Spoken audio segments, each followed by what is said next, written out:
এই মুহূর্তে বকেয়া ডিএর দাবিতে তোলপাড় গোটা রাজ্য। পশ্চিমবঙ্গের লক্ষ লক্ষ রাজ্য সরকারি কর্মচারীদের এই বকেয়া ডিএর দাবিতে প্রায় 2 বছর ধরে চলছে আন্দোলন, বিক্ষোভ, অনশন, পেনডাউনের মতো বিভিন্ন কর্মসূচি।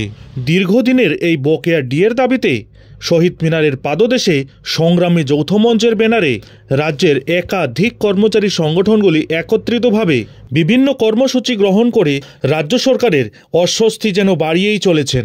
পশ্চিমবঙ্গের রাজ্য সরকারি কর্মচারীদের এই আন্দোলন মূলত ষষ্ঠ বেতন কমিশনের আওতায় 39% ডিএর আন্দোলন।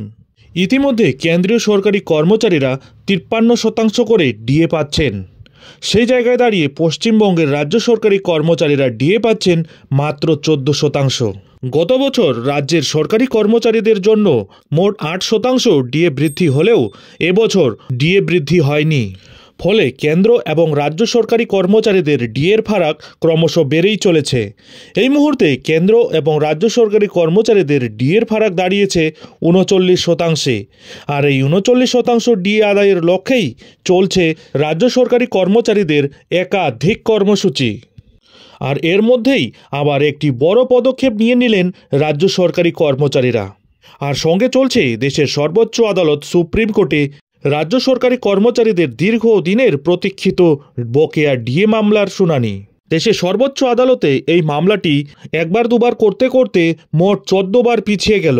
এই মামলার শুনানির জন্য শুধু তারিখ পে তারিখ দেওয়া হচ্ছে। প্রতিবারই এই মামলাটিতে দীর্ঘ শুনানির প্রয়োজন রয়েছে বলে পিছিয়ে দেওয়া হচ্ছে।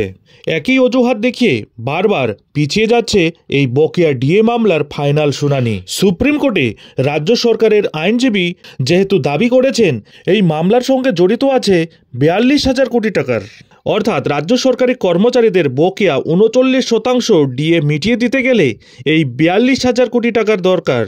আর এই মুহূর্তে রাজ্য সরকারের যে অবস্থা প্রদান করতে হলে কোনো রাজ্য সরকারের কোষাগারে প্রদান করা চাপ পড়ে যাবে, এমনকি রাজ্য দেউলিয়া পর্যন্ত হয়ে যেতে পারে।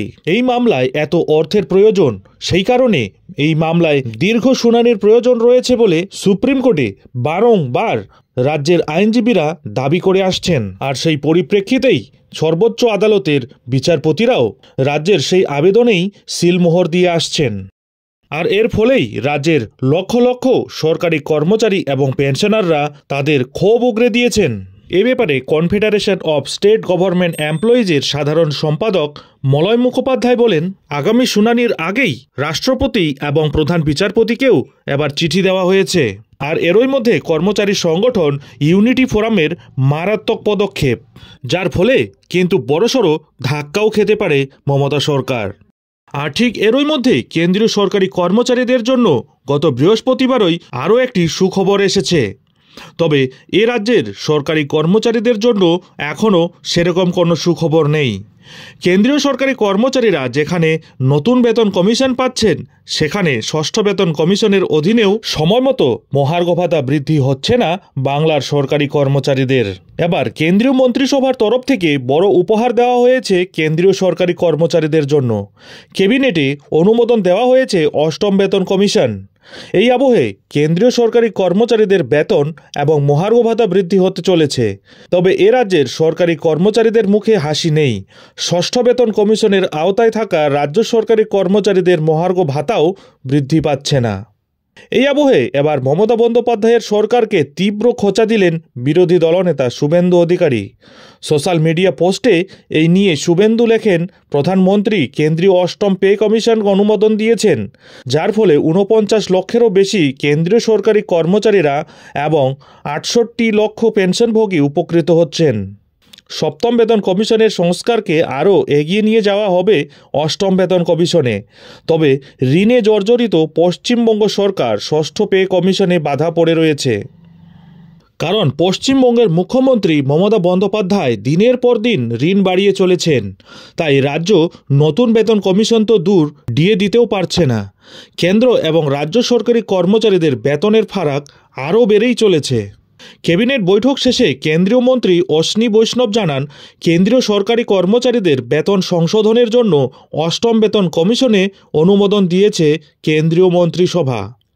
কেন্দ্রীয় মন্ত্রী অবশ্য ঘোষণা করেছেন 2026 সালের মধ্যে কমিশন গঠন করা হবে।